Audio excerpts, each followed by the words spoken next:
Habrás notado, por ejemplo, cuando hablé de Grow, que utilizo mucho el concepto de moverse de una situación actual a una situación futura.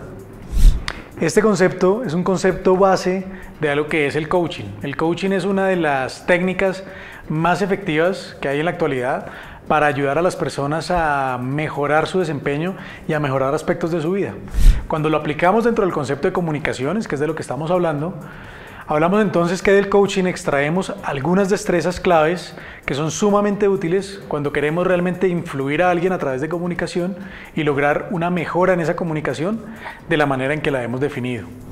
Hablemos entonces de esas destrezas claves.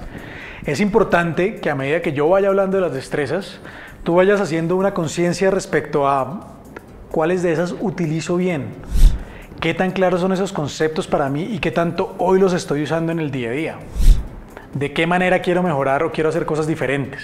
Bien, entonces tómate unos segundos para preparar tu mente con el ánimo de tener esa reflexión y esa conversación interna a medida que avancemos en esas destrezas claves. Antes de pasar a hablar de las destrezas claves, para que todos estemos hablando de lo mismo, expliquemos muy rápidamente qué es el coaching. Coaching no es un término que viene del inglés, sino es un término que viene realmente del húngaro, de una palabra que en su momento significaba coche, es decir, carro. Esencialmente el coaching lo que dice es llevar a una persona de un estado A un estado B, como lo hace un carro. En ese sentido, el coaching es un proceso de acompañamiento con un entrenador de vida, así como cuando contrataría a una persona un entrenador personal para ayudarle a mejorar algo de su salud física. El coaching es un proceso acompañado para ayudarte a mejorar algún tipo de habilidad o algún tipo de destreza que tú quieres mejorar a nivel de vida. Destrezas claves entonces, una vez hemos entendido qué es el coaching y de dónde estamos partiendo. La primera, la más importante, la que es absolutamente clave y quizás es la base de todas las demás de alguna manera, el uso de algo que llamamos las preguntas poderosas. Hay un concepto en coaching que personalmente me gusta mucho y es el concepto de yo estoy aquí como coach no para darte respuestas, sino para ayudarte a ti a encontrar las respuestas que se supone ya están dentro tuyo.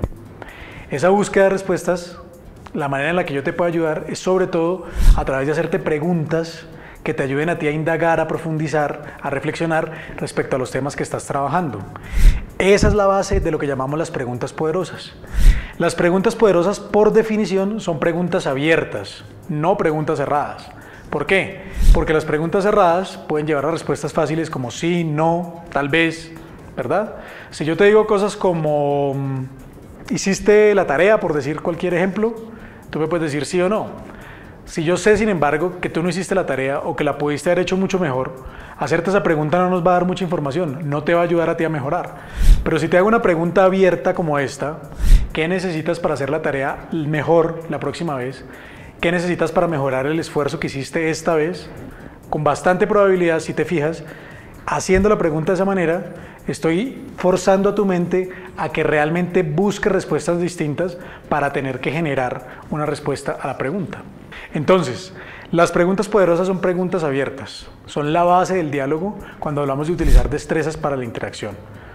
Son la base del diálogo. Si recuerdas, cuando veíamos Grow, estábamos hablando de utilizar preguntas abiertas para ayudar a que la persona se moviera y se movilizara en función de eso. Entonces, ese es el concepto. Preguntas poderosas son preguntas abiertas, preguntas que no enjuician, sino que buscan indagar y ayudar a la persona a profundizar y a encontrar respuestas nuevas. Tenemos además la destreza de reconocimiento, algo relativamente fácil de explicar, pero relativamente difícil de poner en práctica.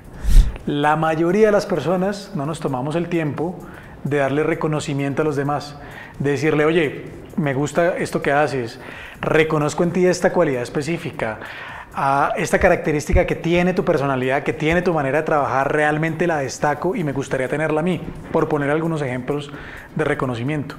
El reconocimiento tiene mucho sentido, tanto sentido tiene que algunos estudios han demostrado, por ejemplo, que las partes del cerebro que se activan cuando obtienes una recompensa económica que no esperabas, un dinero que te llega sin esperarlo, se activan exactamente igual y con la misma intensidad cuando te dan un reconocimiento genuino de algo que tú haces bien o que es una cualidad en ti. Y así como tenemos el reconocimiento, que es la capacidad para decirle a alguien aquello que vemos de bueno en ella, tenemos también la validación. La validación es esencialmente la capacidad de reconocerle a la persona el derecho que tiene a sentir la emoción que siente en un momento dado. Te pongo un ejemplo concreto de tu vida personal. Si tu hijo llegara al colegio y, por ejemplo, hubiera tenido un mal día y tú te das cuenta que tiene un mal día y quieres preguntarle por qué es lo que pudo haber pasado, y, por ejemplo, te cuenta que algunos compañeros en el colegio lo molestaron o intentaron hacerle bromas y no se sintió muy cómodo, la respuesta más común de muchos de nosotros, la respuesta automática sería algo así como, eso es una tontería, no le pongas cuidado. Ese es un error, es un error. La validación, ¿por qué es un error? Porque realmente ahí no le estás dando el espacio para decirle la emoción que sientes, estás en todo el derecho de sentirla. Si a mí me pasara lo que a ti te pasara, probablemente también me sentiría mal. Esto último que acabo de hacer es validación. Es decirle a la persona, independientemente de que estés de acuerdo con ella o no, independientemente de que tú creas que en tu caso de pronto sería una tontería molestarse por algo así, le estás diciendo a la persona, tienes derecho a sentirte como te sientes. En tu posición es normal que una persona sienta eso. Cuando logras unir las preguntas poderosas, el reconocimiento y la validación, además de otros elementos, estás listo para utilizar la cuarta destreza, que es una combinación bien poderosa al momento de comunicarte con alguien. Y esa destreza es la escucha activa. Cuando hablamos de escucha activa estamos hablando de algo que es muy concreto. No es solo oír, es decir, poner cuidado a las palabras de la persona, sino también poner cuidado a los gestos, a las entonaciones, a la intención que hay detrás de cómo uso las palabras y de cómo estoy utilizando el lenguaje corporal para comunicarme. Y cuando prestamos atención estamos hablando también entonces que si yo realmente estoy ahí poniéndote cuidado a ti, realmente poniéndole cuidado a cómo me hablas con el cuerpo, a cómo me hablas con las palabras, a cómo me hablas con los gestos, no tengo otra opción distinta a estar genuinamente interesado en lo que me estás diciendo y a profundizar y entender qué es lo que está pasando por tu cabeza. ¿Cómo sabes que estás escuchando de forma activa? Esencialmente por dos criterios. Uno, porque puedes parafrasear lo que la persona te dice.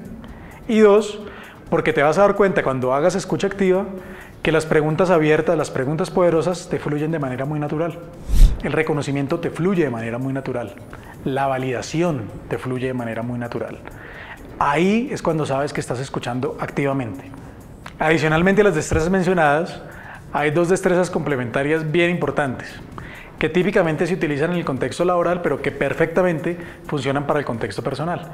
Estas dos destrezas son responsabilizar a la persona y retarla. Responsabilizar es en esencia un elemento clave cuando yo necesito que una persona se movilice hacia un objetivo específico. Es decir, asumamos, utilizando los conceptos del GROW más las destrezas que hemos hablado hasta este momento, asumamos que la persona está en un momento en el cual hace conciencia respecto hacia dónde se quiere movilizar.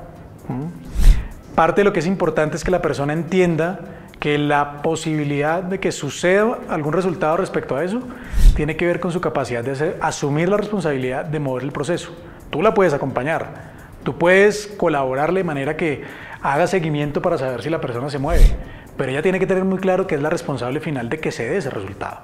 Eso es responsabilizar.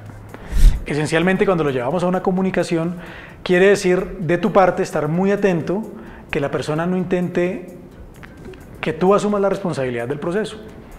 Es que no hice esto porque tú no me dijiste. Es que no hice esto porque tú no me recordaste. Todos esos momentos son los que nos sirven para volver a la persona a encauzarle y decirle, recuerda que la responsabilidad es tuya. Y finalmente tenemos la destreza de retar. Retar es muy poderoso y particularmente funciona cuando estás en una interacción con estilos DISC dominantes o incluso concienzudos. ¿Qué significa retar en la práctica? Es si tú sabes que la persona está en capacidad de dar un poco más de lo que ella misma se está planteando como un plan de acción de mejora, tú la invitas a que avance un poquito más porque sabes que está en capacidad de hacerlo. Retar es que si ves que la persona está logrando obtener el resultado que se espera fruto de esta interacción, tú la invites a que dé una milla extra dando el siguiente paso diciendo, ok, vas avanzando muy bien hacia esto, ¿qué más puedes hacer diferente? ¿Cómo más puedes avanzar hacia esto? ¿Cómo puedes dar el siguiente paso para trabajar? Cuando te fijas cogiendo todos estos elementos, todo lo que vimos de Grow, más estas destrezas claves, es sencillo entender cómo puedo yo comunicarme efectivamente con alguien de manera que pueda influir a esa persona en una influencia que sea positiva para ella, que le ayude a mejorar y que le ayude realmente a entender un plan de acción, una agenda a través de la cual pueda ponerse en marcha para mejorar como persona. Recuerda que la repetición es un aspecto clave si quieres volverte experto en estos temas. Hay recursos dentro de este curso que te van a ayudar a trabajar ese proceso de repetición y ayudarte a mejorar. Por favor, utilízalos.